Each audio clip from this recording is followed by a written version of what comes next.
আপনারা যারা হতাশাগ্রস্ত অবস্থায় আছেন তাদেরকে বলবো ভাই টেনশন করিয়েন না। সফলতা আপনাকে কোনো এক সময় ধরা দেবে, শুধুমাত্র পরিশ্রম করেন।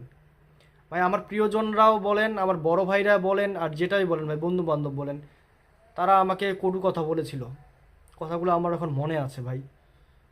তো তাদেরকে ধন্যবাদ। আমি আসলে কষ্টের পর যাকে মিষ্টি আছে সেটা না করলে বুঝতাম না। আমি রাত জেগেছি, কাজ করেছি, আজকে কিছু উপার্জন করতে পারছি। আর আমার পিছনে যে স্টোরিটা আছে, যদি আরও ভালো কোনো দিন র্যাঙ্কে পৌঁছাইতে পারি, সেদিন না হয় আমি আপনাদেরকে বলবো। আপনি সফলতা অর্জন করতে না পারলে আপনার পিছনের স্টোরিটা কেউ শুনতে চাইবে না। সফলতা অর্জন করেন, ভালো একটা পর্যায়ে যান, তারা আপনার পিছনে যে বেদনাদায়ক গল্পটা আছে সেটা শোনার জন্য মরিয়া হয়ে থাকবে।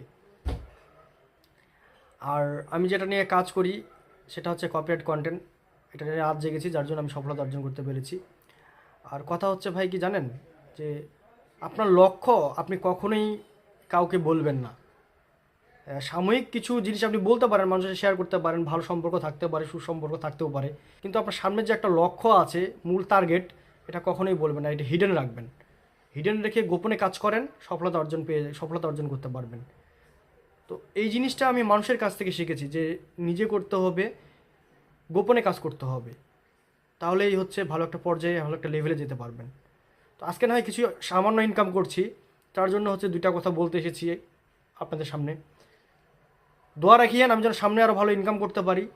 এবং কি ভাই, আমি আমার কাছে যারা সাপোর্ট চাইছে বা হেল্প চাইছে, আমি চেষ্টা করেছি তার জন্য যে তাকে সাপোর্ট দেওয়ার, হেল্প করার।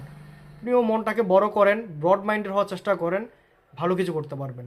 যারা ন্যারো মাইন্ডের, তারা শুধু নিজের স্বার্থটাই বুঝে, বুঝতে পারছেন? আমি আবারও বলছি, যারা ন্যারো মাইন্ডের তারা শুধু নিজের স্বার্থটাই বুঝে, সে আপনাকে কোনোদিনও সাপোর্ট করবে না। তো ভালো থাকবেন, সুস্থ থাকবেন। আবারও কিছু কথা নিয়ে দেখা হবে। আল্লাহ হাফেজ।